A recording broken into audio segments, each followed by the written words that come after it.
Antes que nada y antes que se me olvide, cuando estábamos ya empezando el culto, recibí una llamada de nuestra hermana Julia Báez. Julia sabe que ahora estamos a punto de empezar el culto, así que si llama por algo importante es, ¿no? Hace un tiempo que estamos orando, está en la cadena de oración nuestra hermana Doña Emérita y tenía pendiente unas pruebas. Bueno, pues nuestra hermana Doña Emérita le han detectado algo en el intestino y el estómago y demás que está bastante extendido y que tiene muy mala pinta, así claramente hablando, ¿no? Entonces, bueno, nuestra hermana Julia y Doña Emérita pide oración por su madre, ella está tranquila, está conformada no confortada y deseando llegar a casa, porque el cielo es el mejor destino para cada uno de nosotros, ¿verdad? Pero bueno, nosotros vamos a interceder por ella, que Dios obre poderosamente conforme a su voluntad soberana es la mejor, pero nuestra hermana Doña Mérita necesita de nuestras oraciones. No sé si nos está viendo, pero desde aquí, pues Doña Mérita, estamos con usted, oramos y que Dios la bendiga mucho. Eh, Y de paso, pues también, cómo no, seguimos orando por tantos otros hermanos que están en nuestra lista de enfermos, ¿verdad? Hermanos y hermanas, para que Dios ponga su mano y les siga dando fortaleza para seguir adelante en estos momentos de trance. Guardaos de los falsos profetas. Empezamos a ver esta porción, fue la que tocó la semana pasada, pero no pudimos terminarla, ¿verdad? A modo de breve repaso, rápidamente, para no ocupar demasiado tiempo, recordar que estuvimos hablando de la necesidad que el pueblo tenía de profetas. Dios aún no había terminado su revelación, la palabra de Dios no estaba terminada en los tiempos del Antiguo Testamento, ni siquiera tampoco en los tiempos de Jesús, ni en el tiempo de la iglesia primitiva, en el libro de los Hechos. La iglesia no estaba terminada, la palabra de Dios no estaba terminada. Dios, que se tomó el tiempo que él consideró oportuno en completar su revelación, no había terminado. Entonces al pueblo le faltaba guía, le faltaba instrucción, porque no tenía el privilegio que tenemos nosotros de tener toda la Biblia. Por tanto, Dios utilizó a lo largo de toda la historia a hombres a los cuales él inspiró su palabra, reveló su palabra, y estos hombres, profetas de Dios, comunicaban la voluntad de Dios al pueblo por revelación divina, porque ellos no tenían la Biblia para entender la voluntad de Dios. Entonces, por revelación divina, recibían la voluntad de Dios y recibían cuál era el mensaje que tenían que dar al pueblo. Recordamos que vimos como casi todas las veces, a pesar de que en nuestro contexto, en nuestra sociedad, en nuestra cultura, parece que el profeta como que es alguien que adivina el futuro, en la Biblia no es así. Si bien es verdad que los mensajes proféticos a menudo tienen un componente escatológico, es decir, a menudo hablan porque Dios reveló cosas que iban a mostrar en el futuro, y la semana pasada pusimos un ejemplo, no sé si te acuerdas. Daniel, en el capítulo 9, que Dios le reveló ahí la profecía de las 70 semanas, en la cual está todo el plan de Dios para la nación de Israel a lo largo de toda la historia, algo que para Israel, para Daniel en su tiempo, era totalmente desconocido, totalmente ajeno, pero Dios se lo reveló y ahí él lo escribió por revelación divina, ¿verdad? Pero que normalmente, aparte de que, como decimos, sí, es verdad que hay ese componente de hablar del futuro, pero la mayoría de los casos, normalmente, lo que los profetas traían eran mensajes de advertencia de parte de Dios. Oye, no sigan así porque va a pasar esto. No hagan aquello otro porque están apartados de Dios. Mire, arrepiéntase y vuelvan a los caminos del Señor. Ese era, en la mayoría de las veces, el mensaje de los profetas. Lo que ocurría es que al pueblo no le gustaba. Al pueblo le gusta vivir como quiere, pecar a sus anchas y que nadie le recrimine. Por eso vimos en Isaías, en el capítulo 30, vimos los versículos 9 al 11, que son un claro reflejo de cuál era la actitud del pueblo hacia esos profetas que les traían la palabra de Dios. Isaías, capítulo 30, del 9 al 11. Dice, porque este pueblo es rebelde, hijos mentirosos, hijos que no quisieron oír la ley de Jehová, que dicen a los videntes, no veáis, y a los profetas, no nos profeticéis lo recto, decidnos cosas halagüeñas, profetizad mentiras, dejad el camino, apartaos de la senda, quitad de nuestra presencia al Santo de Israel. Dios revelaba su palabra, su voluntad al profeta para que el profeta la transmitiera al pueblo, pero cuando el pueblo escuchaba reprensión, cuando el pueblo escuchaba que tenías que arrepentirte, que tenías que renunciar a tu estilo de vida, no, eso no lo queremos. A nosotros háblanos cosas bonitas, cosas guay.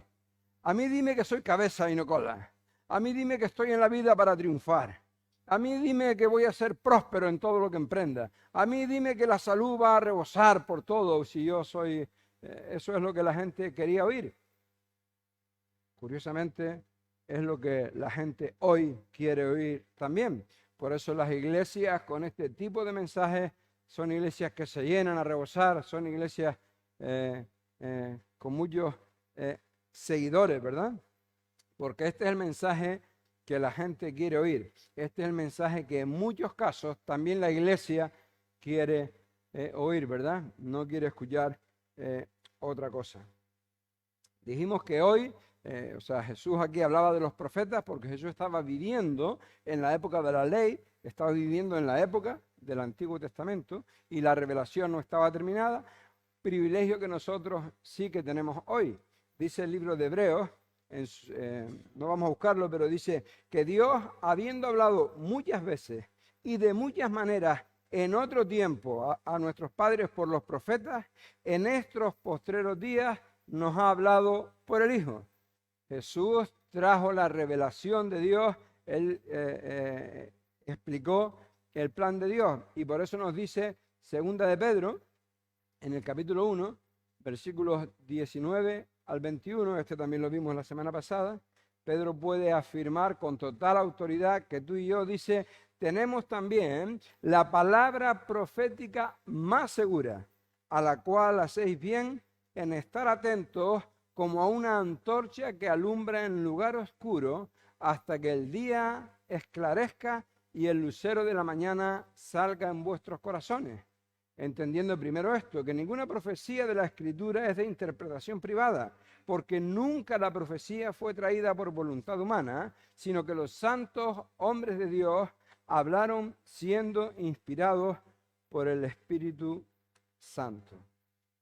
Ya nosotros no tenemos profetas el día de hoy, porque ya tenemos la palabra profética más segura, ya tenemos la profecía completa, la profecía terminada. Por eso decíamos la semana pasada que hoy en nuestra época ya no hay profetas. Ahora lo que hay son maestros que expongan, igual que hacía el profeta en la antigüedad, lo que hacía era exponer la revelación de Dios al pueblo. Hoy lo que hacen falta son maestros que expongan no lo que Dios te ha revelado a ti, sino lo que Dios ha revelado en su palabra y lo expongan fielmente al pueblo de Dios. En la antigüedad había profetas cuando la Biblia no estaba terminada. Ahora que ya tenemos la revelación terminada, ya tenemos la profecía completa dada al hombre, lo que hace falta son maestros para que expongan esa palabra, ¿verdad? Pero hay un problema que lo vimos la semana pasada, estamos solo repasando, ¿verdad? En segunda de Pedro nos dice ahí en el capítulo 2, versículos 1 al 3, nos hace una advertencia. Al igual que en aquel tiempo, en el tiempo de los profetas, había profetas que eran falsos profetas porque se dejaban llevar por lo que el pueblo les decía, se dejaban llevar por intereses económicos, había quien les pagaba para que profetizaran cosas que a los gobernantes les convenía y demás, ¿verdad? Eran falsos profetas. Y Pedro nos dice ahí en segunda de Pedro 2, del 1 al 3, dice, pero hubo también falsos profetas entre el pueblo.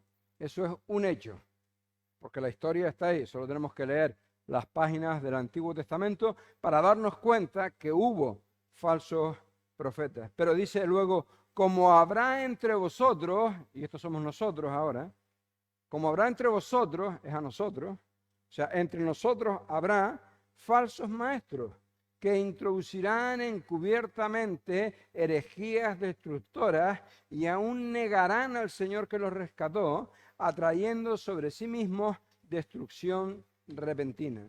Y muchos seguirán sus disoluciones, por causa de los cuales el camino de la verdad será blasfemado. Y por avaricia harán mercadería de vosotros con palabras fingidas. Sobre los tales, ya de largo tiempo, la condenación no se tarda.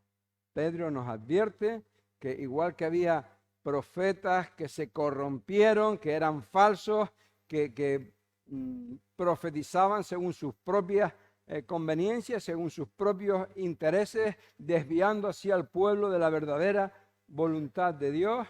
Hoy habrá personas que digan ser maestros de la Biblia, que traerán también lo mismo. Falsas enseñanzas, dirán al pueblo de Dios lo que el pueblo de Dios le gusta oír, lo que decíamos antes, mensajes de prosperidad, mensajes de autoestima, mensajes de tú vales, tú puedes, cuando no vales nada ni puedes nada, si no es por la gracia y por la misericordia de Dios, ahí sí que lo vales todo, en Él sí, ¿verdad?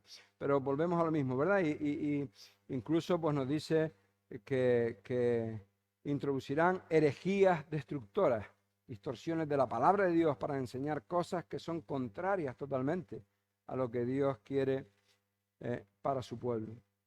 Y esto evidentemente es un peligro que nos advierte, un peligro del que nos advierte, ¿verdad? Entonces tenemos que ser sagaces para detectar a estos falsos maestros o falsos apóstoles en aquella época, en la época de Jesús, falsos maestros en nuestra época. Y Jesús nos dice cómo, que fue donde nos quedamos la semana pasada. ¿Cómo reconocer a los falsos maestros? Versículo 20. Por sus frutos los conoceréis. Es decir, hemos de fijarnos en el fruto. Ahora, decíamos ya la semana pasada que esto era algo ambiguo, ¿no? ¿A qué nos referimos cuando estamos hablando del fruto de un falso profeta o de un falso maestro? Y entonces dijimos que había pues tres posibles opciones, tres posibles interpretaciones a esto de este es el fruto para saber si alguien es buen maestro o falso maestro, si alguien era buen profeta o falso profeta. Y decimos que una de las cosas a las que podría estar refiriéndose, vimos como 90% de posibilidades que esto no fuera así, pero una de las cosas a las que podía estar refiriéndose, a qué fruto se refiere, se referiría al tipo de fruto que se da en las vidas de aquellas personas que están expuestos al ministerio, al trabajo de estos profetas, de estos maestros. Es decir, si el resultado vemos que es que almas se convierten al Señor por la exposición del Evangelio, vemos que personas crecen en su proceso de transformación conforme a la imagen de Cristo, hay cada vez más santidad en esas personas que están bajo la influencia del ministerio de estas personas, podríamos entender que eso es un buen fruto. El problema es, dijimos la semana pasada, ¿te acuerdas? ¿Cuál dijimos que era el problema?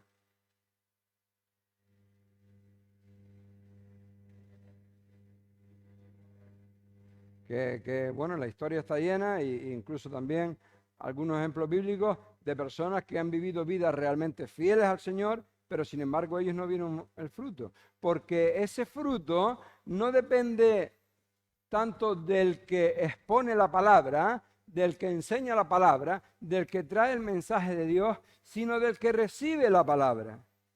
Yo puedo tener un maestro de la Biblia fiel, entregado a Dios, consagrado, que ora por mí cada día, que prepara sus estudios con fidelidad, que trata de, en fin, de bien influenciar en mi vida. Pero si yo no quiero, ahí no hay nada que hacer.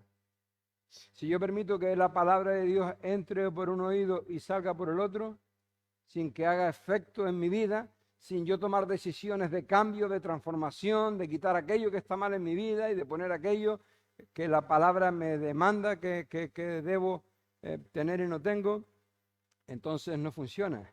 Y vimos cómo hay incluso ejemplos bíblicos de hombres de Dios, los cuales tuvieron un ministerio fiel, pero no se dio ese resultado. Hablamos, por ejemplo, ¿te acuerdas de alguien de los que habláramos?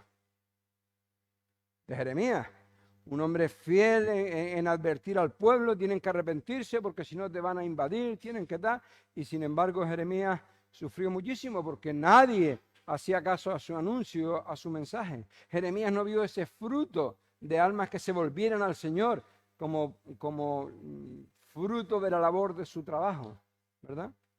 Entonces vemos ahí como esta parte es engañosa. Vimos también a Pablo como en la última parte de su ministerio, incluso muchos le abandonaron, se vio solo el hombre. A Jesús, en lugar de la gente volverse a Dios, gritaron crucifícale. Es verdad que un grupito pequeño creyó en él, le siguió, ¿verdad? Pero la mayoría no. O sea que eso de juzgar la fidelidad del profeta, la fidelidad del maestro por los resultados en las vidas de las personas no es un buen criterio. Al menos no es un criterio, aunque es verdad que cabría pensar, es humanamente lógico pensar, perdón, humanamente lógico pensar que si tienes un buen maestro, si su ministerio es un ministerio fiel, pues algo impactará e influenciará en la vida, ¿verdad? Pero depende de la disposición del que oye, no tanto de la fidelidad del ministro, ¿verdad? Un micro. Hay que usar un micro porque hay personas que están viendo esto por internet y lo ven para oírlo. Entonces, queremos que también escuchen lo que se dice. No queremos marginarlos a ellos para que entonces luego se aburren y dejen de escuchar. O sea, no solo podemos, sino que debemos, es bueno que lo hagamos, participar, para preguntar, para ampliar cualquier cosa, pero levantamos la mano para que nos alcancen un micro, ¿vale? ¿Juana? Vale, que lleva razón y es totalmente cierto que hay muchos ministerios que no han visto el fruto de su trabajo. Y yo me estaba acordando ahora mismo de los misioneros que se fueron a evangelizar allí al Amazonas y los aucas, pues mira lo que hicieron con ellos.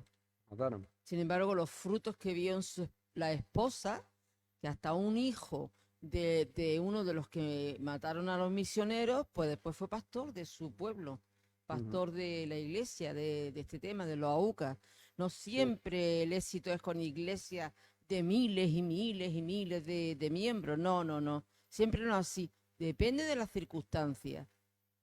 Hay cada Sí, circunstancia que exactamente. no se Podemos encontrar entiende. muchos ejemplos en la historia de las misiones de hombres fieles a Dios hasta el último día, pero que no tuvieron un ministerio fructífero. Dios es soberano y Dios es quien trabaja los corazones. Además, nosotros no estamos llamados a convertir las almas, nosotros No. estamos llamados a predicar el Evangelio, a Amén. enseñar la palabra de Dios y cada uno responderá, ¿verdad? Y si la gente no responde, no responde. No necesariamente hay que culpar al siervo, ¿verdad? Entonces, si el fruto por el cual debemos de juzgar, o Jesús nos está advirtiendo que tengamos cuidado con los falsos maestros, no es el resultado de su ministerio, ¿cuál será? Pues hay muchos hermanos que dicen que es el fruto del Espíritu Santo, la manifestación del fruto del Espíritu Santo en su propia vida, no en la vida de los demás, pero sí en su propia vida. Cabe esperar que si tú eres una persona realmente sincera delante del Señor, entregada a Él, que busca de su revelación, que busca de entender su palabra. Cuando digo de su revelación, me refiero a que busca entender su palabra, no que Dios le revele algo nuevo, no lo va a hacer, porque ya la revelación está dada, como hemos visto antes, ¿verdad? Te puede mostrar algo en tu terreno personal, pero tiene que ir conforme a lo que la palabra revelada dice, ¿verdad? Entonces cabría esperar que tú lo miras y veas que Él pues rebosa amor, gozo, paz, paciencia, benignidad, bondad, fe, mansedumbre, templanza. Todos los aspectos del fruto del Espíritu Santo se deberían ver en Él, ¿verdad? Y si no se ven, pero ¿eres tú capaz de no verlo? Recuerda que Jesús nos había dicho que una de las características de los falsos maestros era ¿cuál? Que se disfrazaban como ovejas, cuando en realidad eran lobos rapaces. O sea, el falso maestro, el falso profeta, es un actor de 24 horas al día. No se presenta mostrando lo que es, se presenta disfrazado, porque su deseo, su intención es engañarte.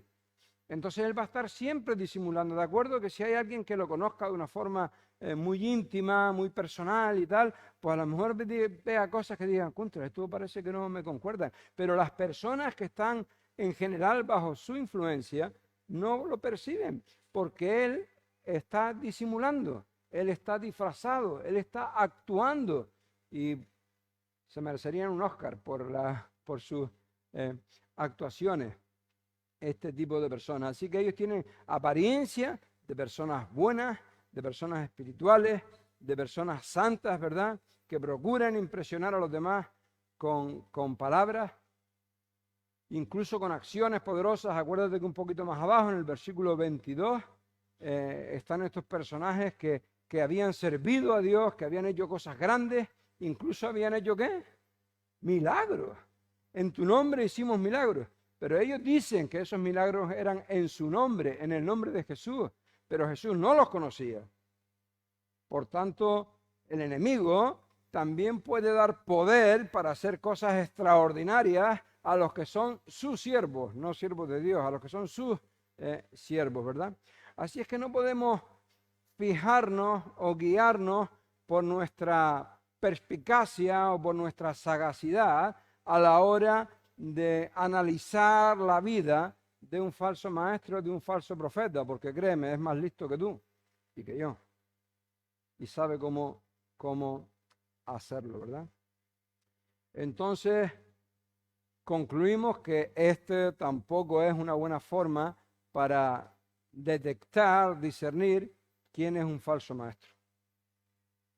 Y el problema está en que Jesús aquí nos dice, cuidado con los falsos maestros, fíjate en sus frutos para que los reconozcas, pero no especifica, no desgrana esa afirmación.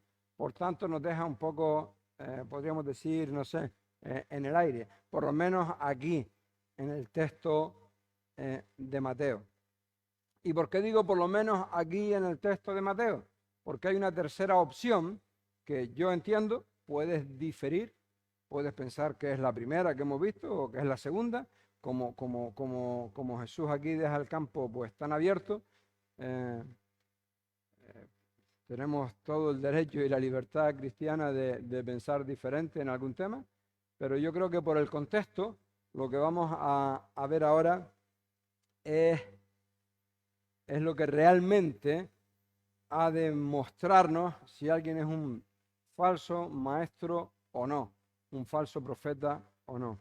Y es la fidelidad o infidelidad de la persona a la palabra de Dios, a la revelación de Dios. Y esa fidelidad o infidelidad se manifiesta en sus enseñanzas, es decir, en lo que enseña. La mejor forma de ver si alguien es falso maestro o no es escudriñar las escrituras para ver, para detectar, para darnos cuenta si lo que la persona está enseñando es conforme a las escrituras o no es conforme a las escrituras. Porque es en su fidelidad al transmitir el mensaje, la revelación de Dios, que se puede ver si es un falso maestro o no. Y eso sí que podemos verlo. Recordemos que Santiago nos dice que lo que decimos tiene un enorme poder, tanto para bendecir como para destruir, ¿verdad? Con nuestras palabras podemos edificar vidas o podemos arruinar vidas. Y esto lo digo por la influencia de nuestras palabras. No lo estoy diciendo porque nuestras palabras tengan una especie de poder mágico. No lo digo porque nuestras palabras tengan la capacidad de crear realidades. No es cierto. Eso es metafísico, eso está contrario totalmente a la palabra de Dios. Hay personas que dicen, no, si tú lo dices y lo crees y lo repites y lo proclamas al final vas a crear, o Dios va a crear para ti una especie de realidad que va a hacer que lo que tú proclamas se cumpla. La voluntad de Dios se cumple, la proclames tú o no. Y si tú proclamas algo que es contrario a la voluntad de Dios, por mucho que proclames, por mucho que repitas, por mucho que lo que tú quieras, no se va a cumplir. El poder de las palabras es poder para bendecir vidas o poder para dañar vidas, ¿no? Por eso Santiago nos advierte que tengamos cuidado. Ahí en el capítulo 3 dedica un capítulo completo a advertirnos en contra del mal uso de la lengua, ¿no? ¡Cuán grande bosque! Digo, ¿cuán grande fuego enciende un pequeño qué? Una pequeña... ¿Lo estaba diciendo bien? ¿Qué? ¿Cómo era? Eso, ¿cuán grande bosque enciende un pequeño fuego, verdad? Pero es cierto eso, que las palabras sí que tienen poder para animar, poder para bendecir, poder para ayudar a edificar o poder para desanimar, para hundir y para destruir a alguien. Dice Isaías en su capítulo 8, versículo 20, ahí el profeta Isaías nos muestra una regla para medir al profeta. Dice, a la ley y al testimonio, a la ley y al testimonio.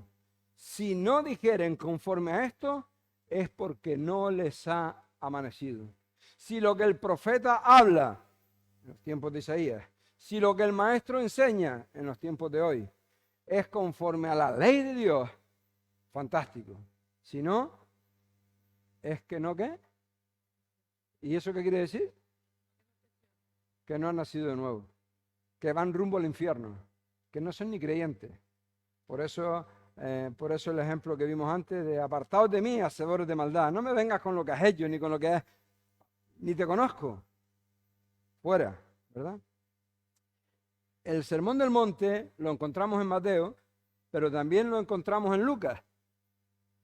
En Lucas. Y en el texto paralelo de Lucas, de ahí es donde sacamos la base para afirmar que la manera de analizar el fruto del maestro en este caso, o del profeta en los tiempos de Jesús, es ver su fidelidad a la enseñanza.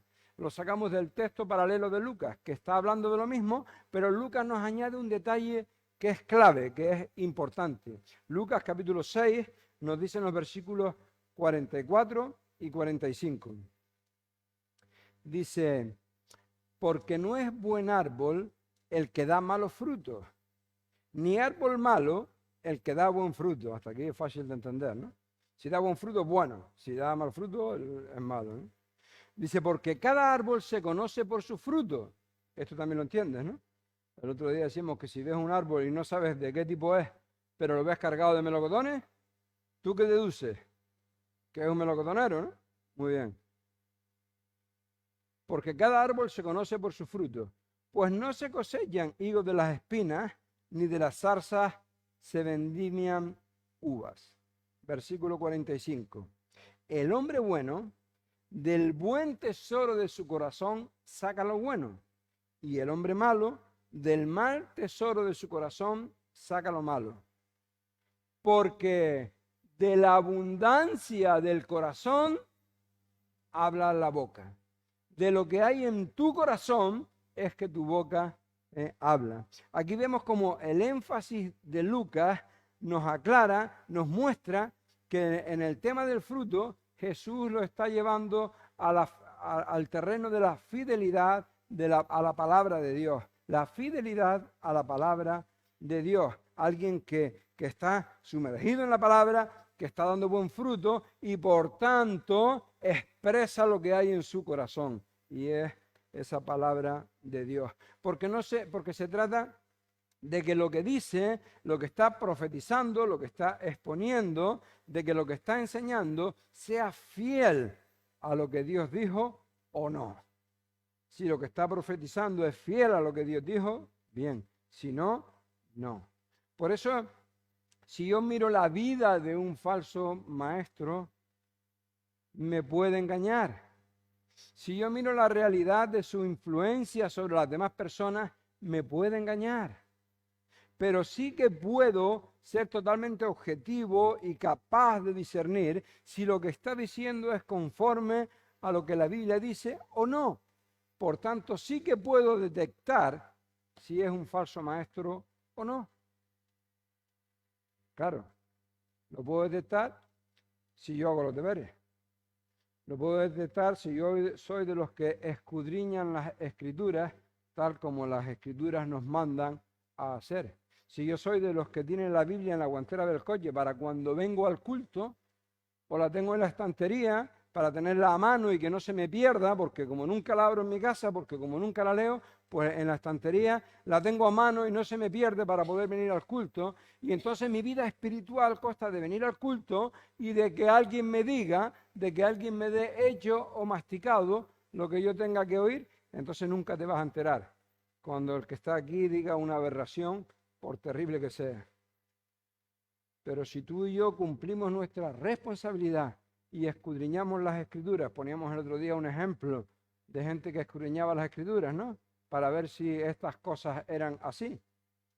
Los de Berea, muy bien. Escudriñaban las Escrituras, ni Pablo ni nada. Yo voy a ver si lo que dice es verdad. Esa era la actitud.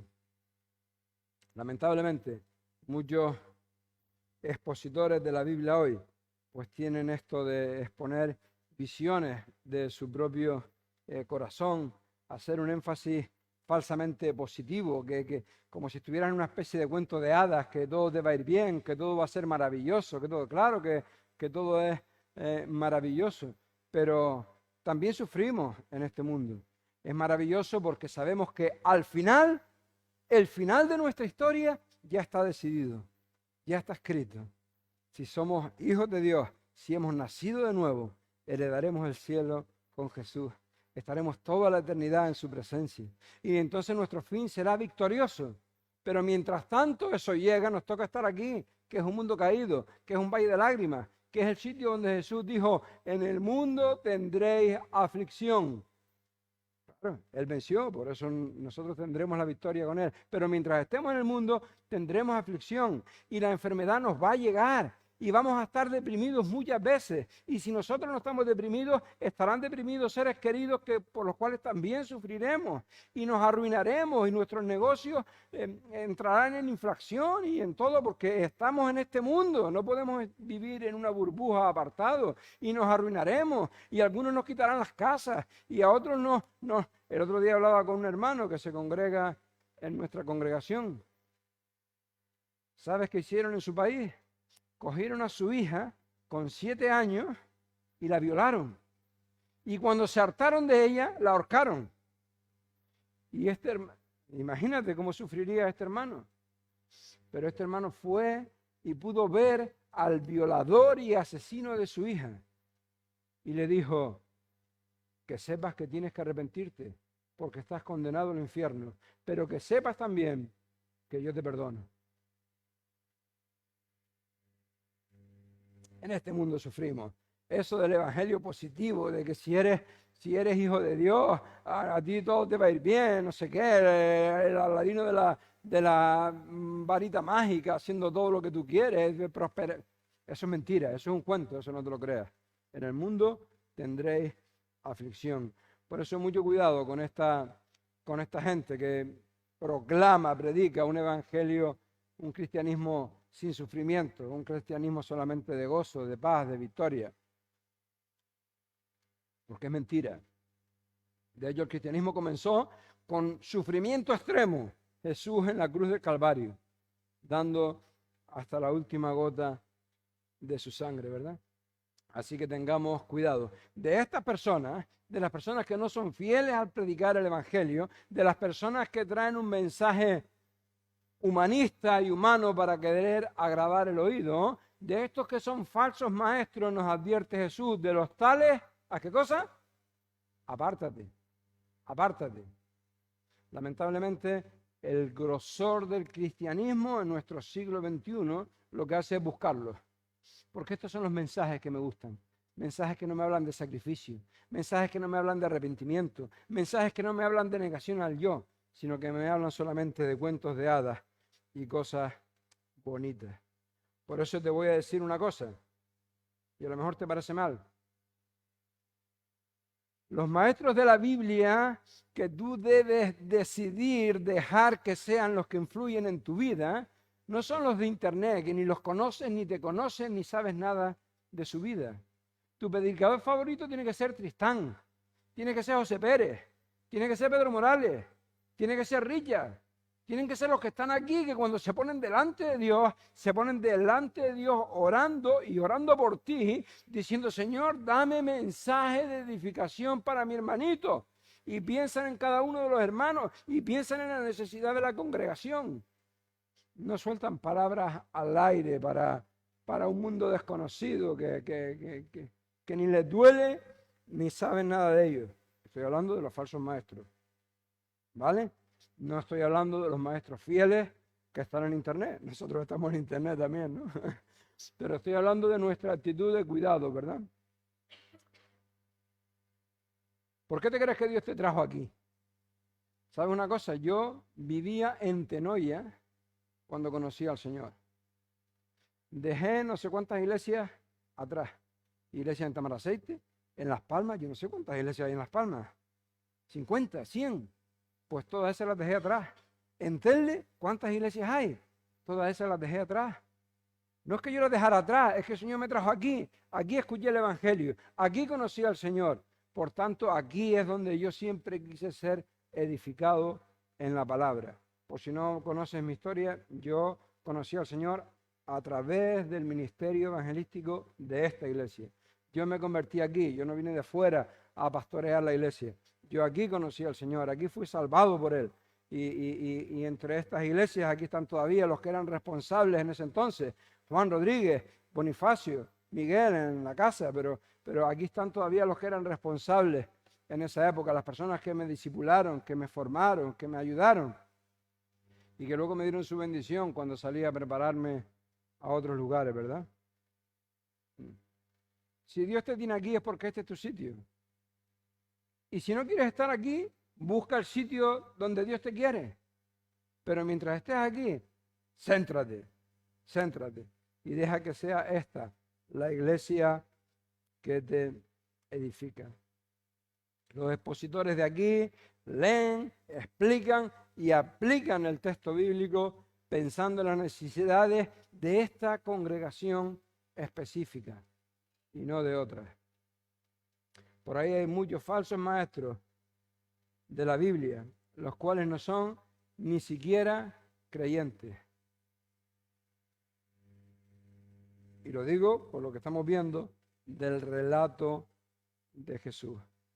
Entonces la Biblia nos cuenta ahí en los versículos 21 al 23 el destino de estos falsos maestros. ¿Cuál es el final? Que ya lo vimos. No todo el que me dice Señor, Señor, no todo el que me... Ayúdame. Dice, Señor, Señor, entrará en el reino de los cielos, sino el que hace la voluntad de mi Padre que está en los cielos. No es el que dice, sino el que hace. No el que dice, sino el que hace. No es cuestión de decir, sino de hacer. Todos sabemos decir, pero hay que hacer. Y en principio solo vamos a quedarnos con esto ahí, porque esto enlaza perfectamente. Jesús con esta expresión está introduciendo lo que viene luego a continuación, ¿verdad? ¿Cuál es entonces la voluntad de Dios para con aquellos que Él ha comisionado para llevar el mensaje de su palabra? Fidelidad al mensaje. Eso es lo que determina si es un falso maestro o no.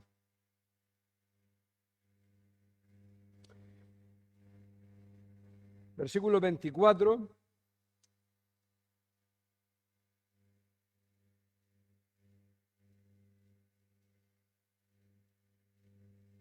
Al 29, dice, cualquiera que me oye estas palabras, o sea, Jesús está hablando todo lo que hemos estado viendo durante estos meses acerca del Sermón del Monte, pero más inmediatamente acaba de enseñar esto acerca de los falsos profetas y los falsos maestros, ¿verdad?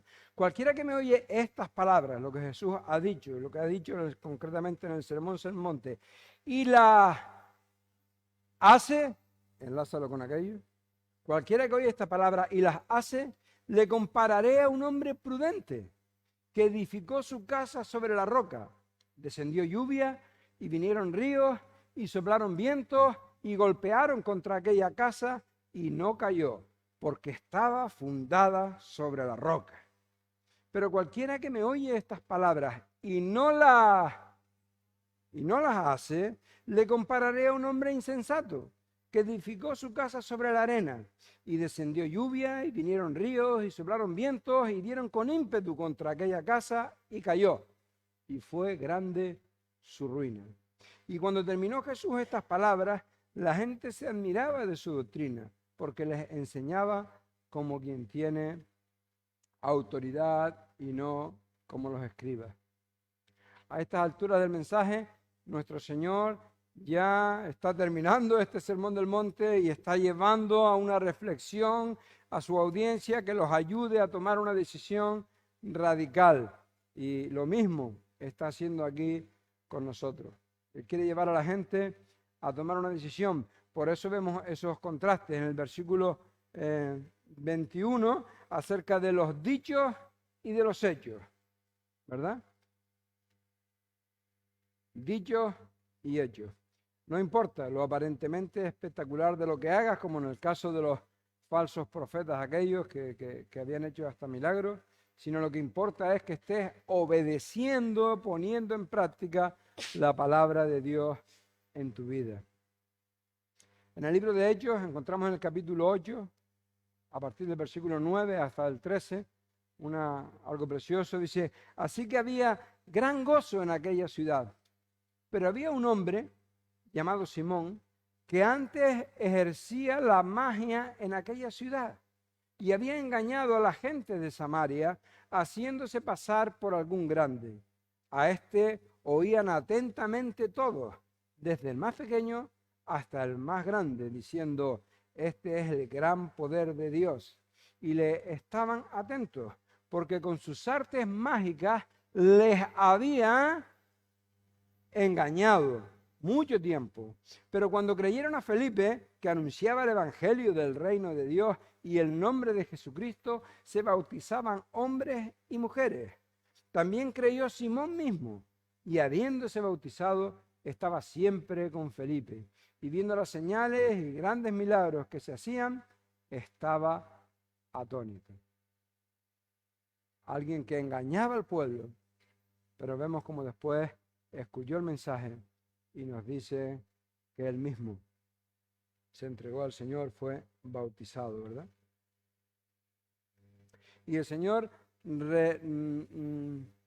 ilustra esta realidad, esta vivencia de que no valen las palabrerías engañosas, sino poner en práctica la palabra de Dios, que no se trata de oír o de decir, sino de hacer, con esta historia de las dos construcciones, de las dos personas que edificaron. Los edificadores somos tú y yo. Cada uno de nosotros está construyendo una casa, que es su vida. ¿Haciendo lo que oímos o no haciendo lo que oímos? Tú y yo construimos nuestra casa poniendo en práctica la palabra de Dios o no poniendo en práctica la palabra de Dios. Y eso es lo que marca absolutamente la diferencia. Nosotros solemos decir: la roca es Cristo. Por tanto, el que edifica sobre la roca es el que tiene a Cristo. Y eso es verdad. De hecho, Pablo lo dice en su primera carta a los Corintios. Dice: nadie puede poner otro fundamento que el que está puesto, el cual es Jesucristo, ¿verdad? Jesucristo. Sin embargo, Jesús dice que es cuestión de hacer. Los dos tipos de personas hacen lo mismo: oír. La diferencia que está, ¿en qué? En que uno oye y hace, y el otro oye y no hace. Y ahora la pregunta es, cuando tú o cuando yo escuchamos la palabra de Dios, ¿tomamos decisiones? ¿La ponemos en práctica? ¿Hacemos? ¿O solo decimos, ah, qué bonito? ¿Cuántos datos aprendí hoy? ¿Cuántas cosas nuevas voy a poder hablar con mis amigos para que vean cuánto sé de la Biblia? Pero tu vida no cambia. Tu vida no se ve afectada e influenciada por esa palabra que has oído. Según los estudiosos de la Iglesia, el gran problema de la Iglesia del siglo XXI es precisamente este. Y tú y yo formamos parte de la Iglesia del siglo XXI. Que escuchamos la palabra, que estamos saturados de información, que sabemos más que ningún cristiano en todos los tiempos, porque tenemos toda la información bíblica a un clic. Tenemos los miles de maestros que queramos tener de la Biblia. Tenemos la posibilidad de comprar todos los libros que queramos. Tenemos la posibilidad de suscribirnos a un montón de aplicaciones que nos van a mandar devocionales y estudios bíblicos cada día. Tenemos la oportunidad de tener un coco así de grande lleno de la Biblia.